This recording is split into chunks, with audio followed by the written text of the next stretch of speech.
एक रिपोर्ट है जो अभी रिसेंटली गवर्नमेंट ऑफ इंडिया ने अनवील की है, that will be very important. UPSC prelims में ऐसे क्वेश्चंस आते हैं, how was it different from the previous report that we had in 2021। 19 states and union territories ऐसे हैं जहां पे Hello students and welcome to Sathi IAS. I hope all of you are doing well and preparing for your 2025 prelims. In this regard, एक report है जो अभी recently government of India ने unveil की है, that will be very important both for your prelims as well as mains. That is the India State of Forest report. Now, अगर आपने मेरी क्लासेस अटेंड की हैं और you follow me on LinkedIn or Telegram, you might know how excited I was for this report. This report has been released delay.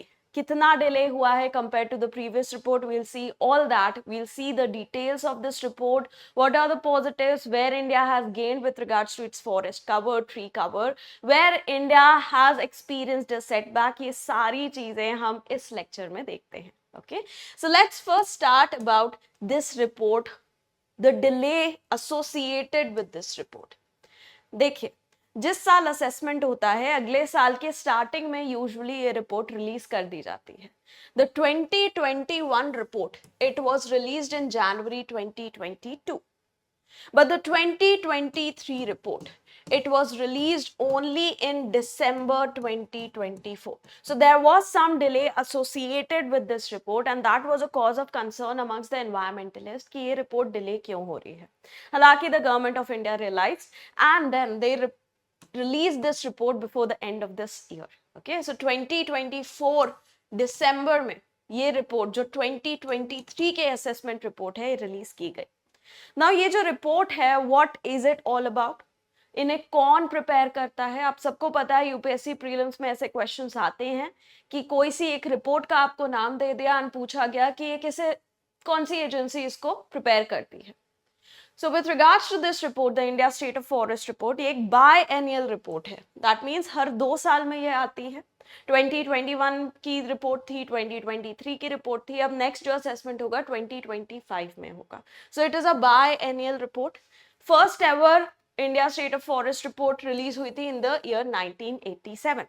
Now the most important part, इसे कौन prepare करता है?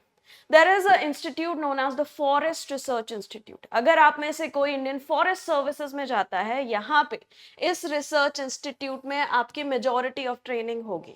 Okay, this institute it is based out of Dehradun and ये वो institute है जो India की जो फॉरेस्ट पॉलिसीज हैं, इंडिया का जो फॉरेस्ट असेसमेंट है इसको अंडरटेक करता है, पॉलिसीज में गवर्नमेंट को एडवाइस करता है. Okay, so that are the basic few facts regarding this report. Now this report was slightly different. It had a few added features compared to the previous report. So 2023 वाली report जो थी, how was it different from the previous report that we had in 2021? First of all, इस साल एक separate chapter add किया गया है on the topic of agroforestry. Now agroforestry क्या है कि जो agricultural lands हैं वहां पे along with your crop culture you are also planting your trees. तो इससे क्या होता है, जो हमारा ट्री कवर है वो भी बढ़ता है, प्लस फार्मर्स को कई बार ऐसे ट्रीज फार्मर्स लगाते हैं जिनसे कुछ प्रोड्यूस मिल सके, तो फार्मर्स की जो लाइवलीहुड गारंटी होती है वो बढ़ जाती है, इनकम सिक्योरिटी बढ़ जाती है. FAO ने भी इंडिया का जो एग्रो फॉरेस्ट्री है उसकी बहुत तारीफ की है. They have really commended us with regards to our efforts in agroforestry.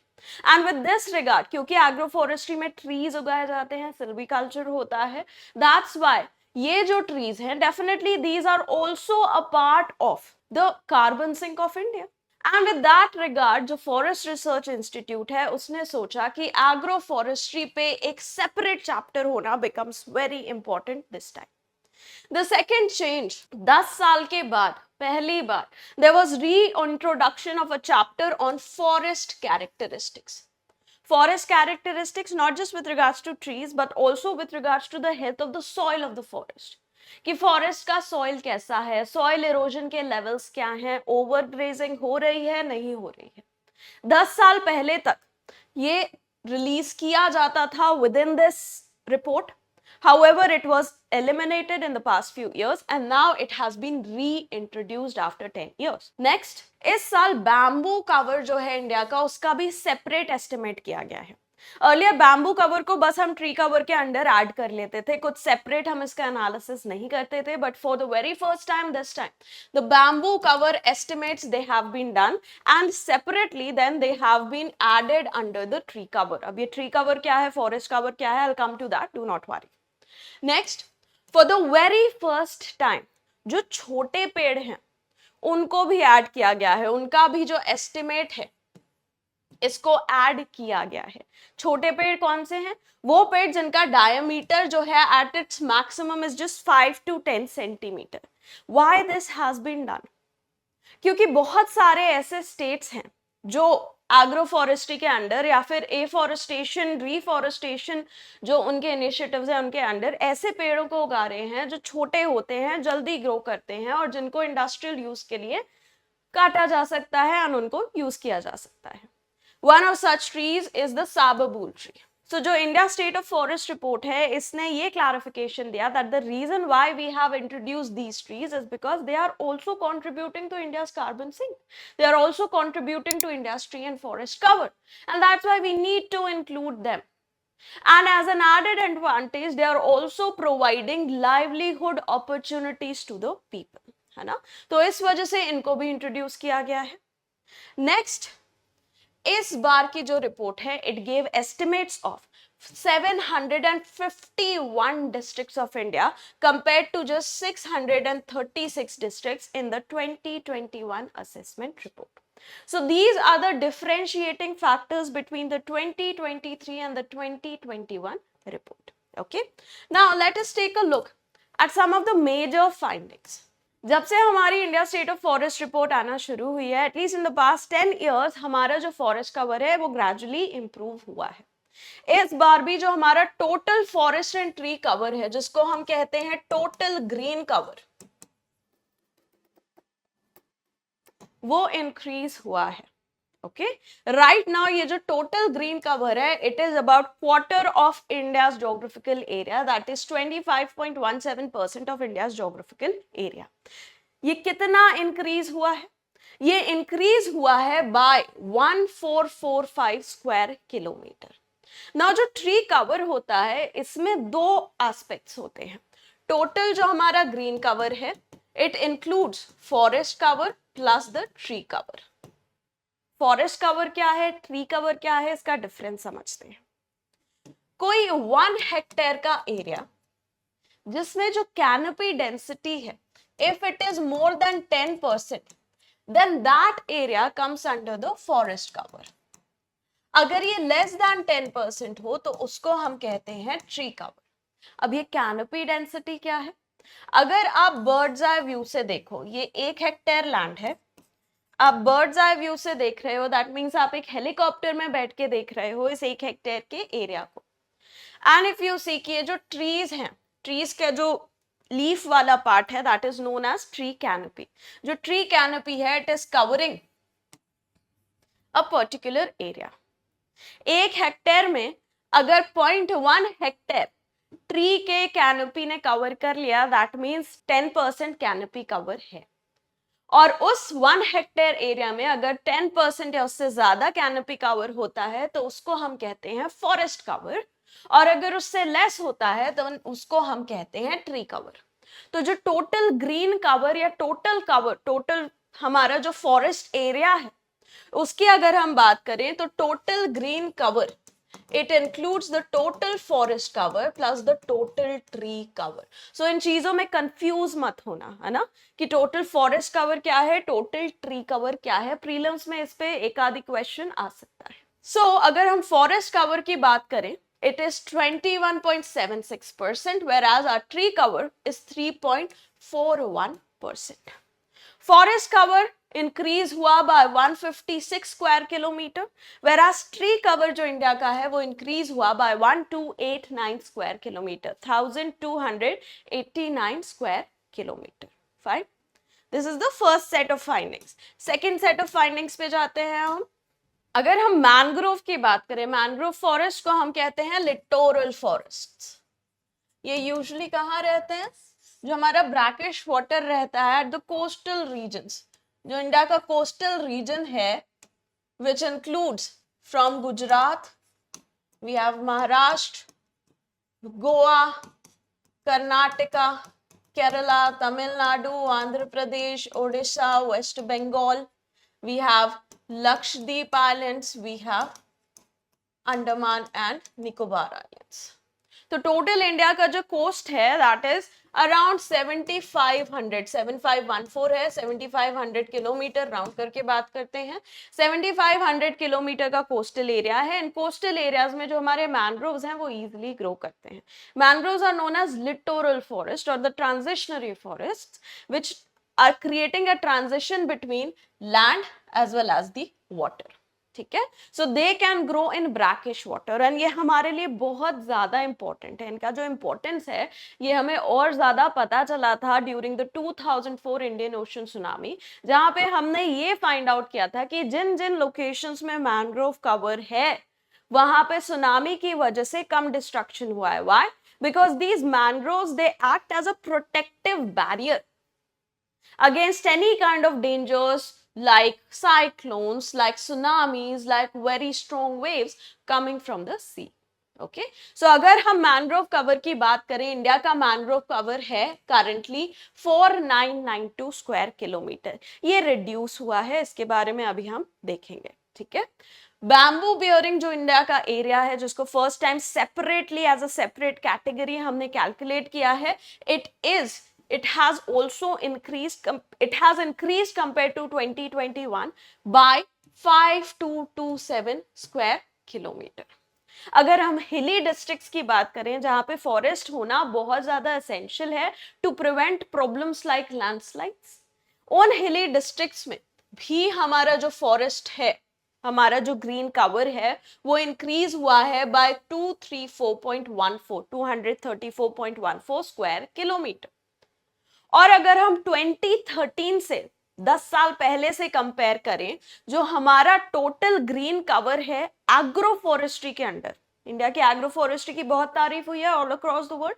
So agro forestry में हमने बहुत मेहनत की है। We have tried to plant trees which are also providing us with certain economic benefits beyond जो उनकी ecosystem services and like oxygen and other things.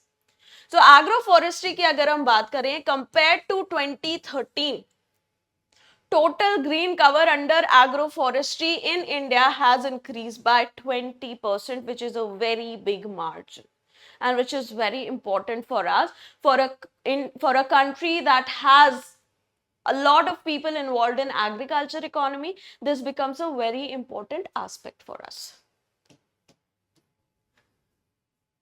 Apart from that, 19 states and union territories ऐसे हैं जहां पे 33% of their area is under forest cover. Forest cover, green cover की बात नहीं कर रहे, forest cover की बात कर रहे हैं।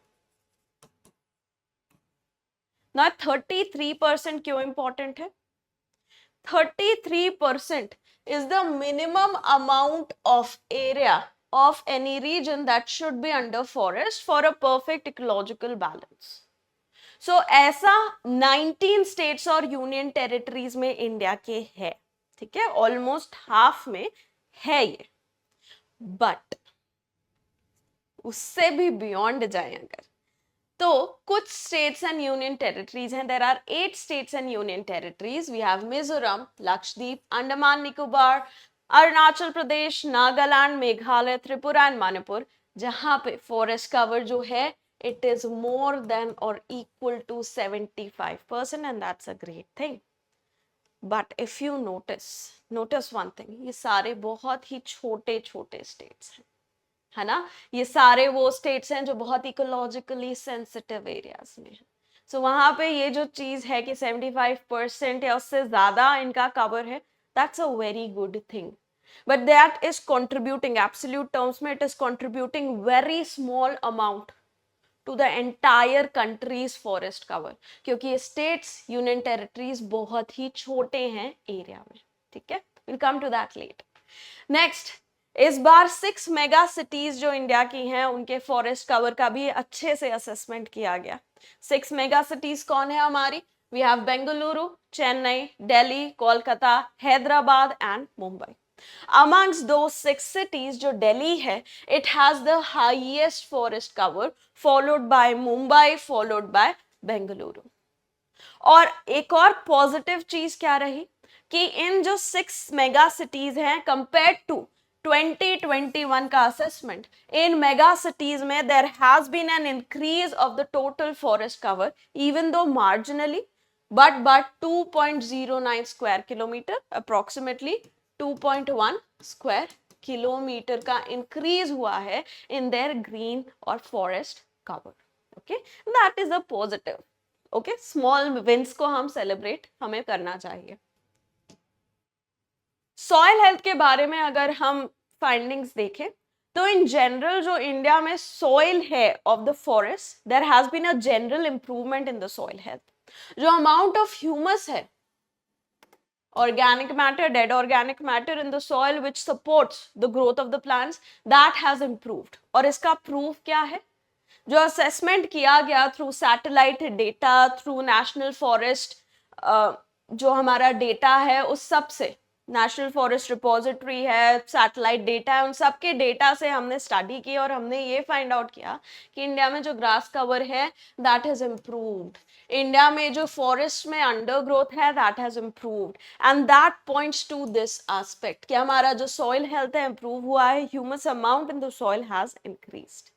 अगर हम सॉइल ऑर्गेनिक कार्बन की बात करें, which includes carbon due to all the organic material living or dead organic material or decayed organic material in the soil, तो ये भी improve हुआ है, and that also points to improvement in the soil health of the country. Fine. Overgrazing जो है, it is one of the biggest problems, one of the biggest, not the biggest, one of the biggest issues with regards to soil erosion and land degradation. तो India में जो overgrazing है, the extent of moderate to heavy grazing भी reduce हुई है. ठीक है, and this points to that probably अब फार्मर्स को अलग से पैस्चर लैंड्स मिल रहे हैं, अलग से फॉडर क्रॉप्स को उगाया जा रहा है instead of just releasing their cattle in the open which can undertake then overgrazing. ठीक है, so that is another positive with regards to this report. अगर हम हमारे कार्बन सिंक की बात करें, forest are one of the biggest carbon sink, है ना. कार्बन सिंक का मतलब क्या हुआ? वो जगह जहां पे कार्बन डाइऑक्साइड ऑब्जॉर्ब हो जाती है. अब trees, these are autotrophs, trees absorb carbon dioxide and they release oxygen, right. So they are a carbon sink. India ने जो INDCs लिए थे, intended nationally determined contributions under the Paris agreement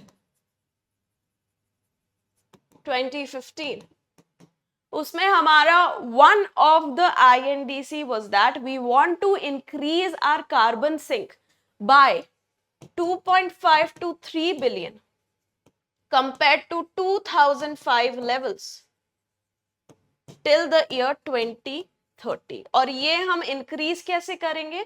By increasing our green cover. So ये था हमारा intention. ये था हमारा intention. There were other 2 INDCs, major INDCs, quantitative INDCs as well with regards to GDP, carbon intensity of the GDP, and with regards to availability of non-fossil fuel related energy, but that is something for your environmental classes, not for this session. यहाँ पे एक INDC के बारे में हम बात कर रहे हैं, which is this one. तो इसके रिगार्ड में इस वाली जो हमारी स्टेट ऑफ फॉरेस्ट रिपोर्ट है, इसकी क्या फाइंडिंग्स थी, let's take a look at that. हमारा जो कार्बन सिंक है इंडिया का, it rose compare to 2021 level, it rose by 81.5 million tons. And अब 2005 से लेके अब तक कितना इंक्रीज हुआ है? There has been an increase of 2.29 billion tons of carbon sink since the year 2005. हमारा टोटल कार्बन सिंक, कितना कार्बन इंडिया में जो हमारे फॉरेस्ट हैं वो एब्जॉर्ब करते हैं, हमारे जो ट्रीज हैं एब्जॉर्ब करते हैं, that is 30.43 billion tons of carbon. Okay और हमने ये सिंस 2005 इंप्रूव ही किया है. 2.29 बिलियन टन्स ऑफ कार्बन हो गया है, which is very near to our um, our INDC of achieving 2.5 to 3 billion tons of carbon dioxide equivalent sink in India by 2030. So this again is a cause of celebration with regards to our ISFR, that is State of Forest Report. चलो अब toppers की बात करते हैं. Top states in different categories. ठीक है. First, largest total forest and tree cover, that means the largest green cover किन states का रहा according to this report. Top पे था Madhya Pradesh, my state. Then there was Arunachal Pradesh and Maharashtra. Next, largest forest cover. Forest cover अलग है, tree cover अलग है. Total forest and tree cover is different. We have already established that. So largest forest cover कहाँ पे है? मध्य प्रदेश, अरुणाचल प्रदेश, यहाँ पे सेम है. And the third is Chhattisgarh. Instead of Maharashtra we have Chhattisgarh. Then the highest percentage of forest cover कहाँ पे रहा?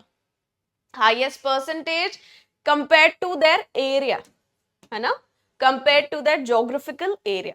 Highest रहा in Lakshadweep. 91.33% of Lakshadweep's land, Lakshadweep's area is under forest or tree cover. Then we have Mizoram, यहाँ 85.34%, Andaman and Nicobar is 81.62%. Next, maximum increase in total cover. Sorry, यहाँ पे forest cover था, I might have stated total cover, this is forest cover. Maximum increase in total cover. Chhattisgarh topped this. Chhattisgarh, it worked really hard in order to increase its total cover. Second पे था UP and Odisha. UP, another surprise. UP में population density इतनी ज़्यादा है and despite that, the state was able to improve its total cover. Then maximum increase in forest cover कहाँ पे रहा? Mizoram, already a topper over here. Still, it topped the rankings with regards to this. Gujarat and Odisha. Maximum increase in tree cover कहाँ पे रहा? We had Gujarat, Bihar and Kerala. And maximum bamboo bearing area कहाँ पे है? Top पे है Madhya Pradesh, then Arunachal Pradesh and then Maharashtra. Same. ठीक है? So these are the toppers in regards to various different categories. Now, सारी positive चीजें हमने देख ली. क्या क्या अच्छा हुआ, क्या क्या good news I with regards to the forest report. कोई भी रिपोर्ट जो होते हैं ये हमको एक असेसमेंट देती है कि क्या क्या सही रहा. that helps us to realize कि क्या क्या हम सही कर रहे थे. But it also gives us certain negative news. थोड़ा सा criticism essential है in order to improve in the future, right? So इस रिपोर्ट ने भी हाँ कुछ नेगेटिव चीजों को हाईलाइट किया है ताकि हम वो रियलाइज करके उन चीजों पे काम कर सकें, ताकि फ्यूचर में हमारा जो फॉरेस्ट एंड ट्री कवर है वो और ज्यादा इंप्रूव और लश हो सके. सो द नेगेटिव्स देखिए, टोटल जो कवर है हमारा, it grew by 1445 square kilometer. That's a good thing, but the rate of growth has reduced. 2021 में टोटल कवर जो है it increase by 1540 square kilometer. इस साल बस 1445 था. Apart from that there was notable reduction in the total cover in Andhra Pradesh as well as Maharashtra, which is again a cause of concern. Total mangrove cover भी India का reduce हुआ है. Mangroves are very essential, especially because of climate change. Sea level rise हो रहा है, जो सी का temperature है और बढ़ रहा है, इससे और ज्यादा इंटेंस साइक्लोन्स और वेव सर्जेस आएंगे. So coastal areas need to in fact plant more and more mangroves as the barriers against these dangers. But India में reduction हुआ है of the mangrove cover by 7.43 square kilometer. बहुत ज़्यादा नहीं है, but still it is an alarm that we need to hear right now ताकि future में कुछ ज़्यादा grave dangers हमको face ना करना पड़े. Next, Western Ghats ecological sensitive area. इस पे भी कुछ इंपॉर्टेंट इंफॉर्मेशन दी है इस बार की स्टेट ऑफ फॉरेस्ट रिपोर्ट में. They have compared the amount of forest cover in this region between 2013 to 2023.